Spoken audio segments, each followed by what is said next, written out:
Darkness, all-consuming and eternal, so complete that I can't even see my own hands and feet when I look down. I'm unsure how long it's been since I woke up in this space. It's disturbing how quickly our perception of time leaves us when we can't see the sun, moon, or stars. I checked my phone, but that was one of the first things I tried to do. It's gone. I can hardly remember what led to this. I went to the bar with some friends, had a few drinks.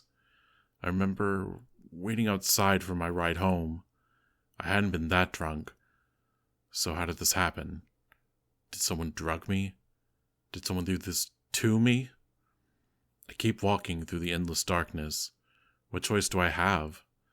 I hope that I can find a way out, even if I can't find a door immediately. If I could find the wall, getting to an exit becomes as simple as following it around. What if there is no door? The thought comes unbidden to my mind that maybe this expanse is truly infinite, that I'm just stuck here forever with no escape. I try to push it away, but it won't leave. It stays in the back of my mind, taunting me. I feel my anxiety spike. I was already afraid. Now I'm feeling desperate. I break into a run. I can't see where I'm going. The darkness is so deep and impenetrable that it feels thick, heavy.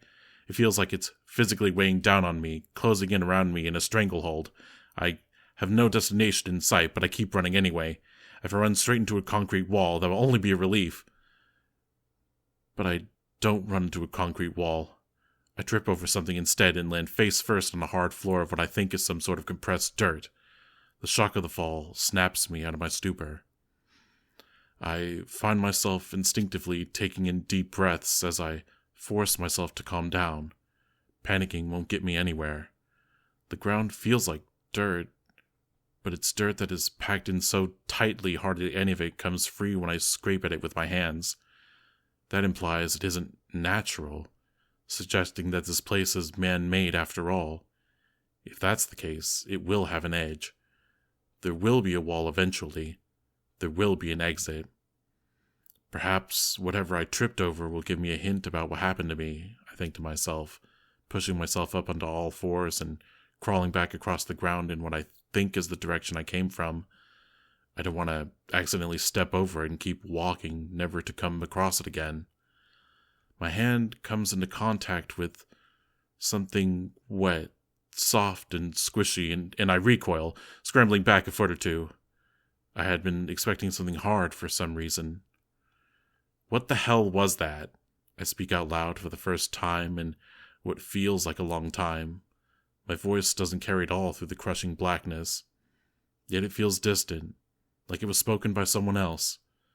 I can't parse that, so I return my focus back to the mystery that I perhaps can solve. I feel my way back to the object, my wet and sticky hand coming into contact with more of the same.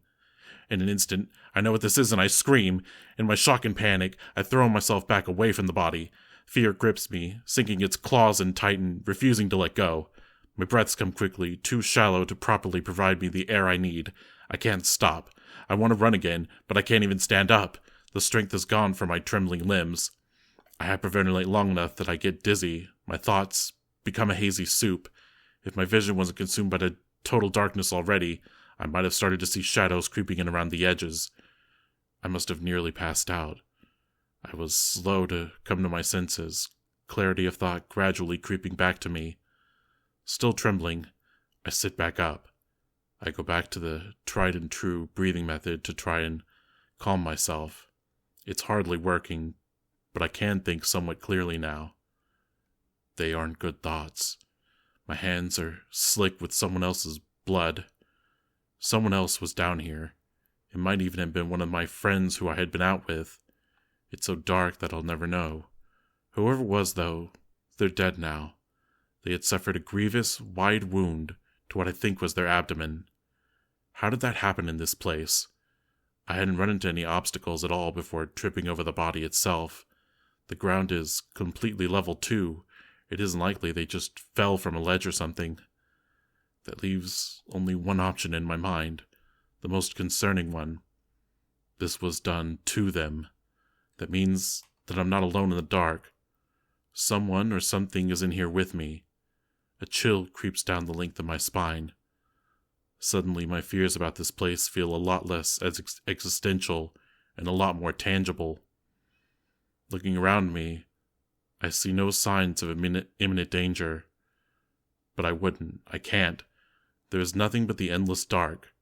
I can't see what did this to the dead person any more than I can see the way out. There is only the void, and if something is lurking within it, stalking me, I am helpless to do anything to stop it. I can only wander on and pray that my wandering leads me out.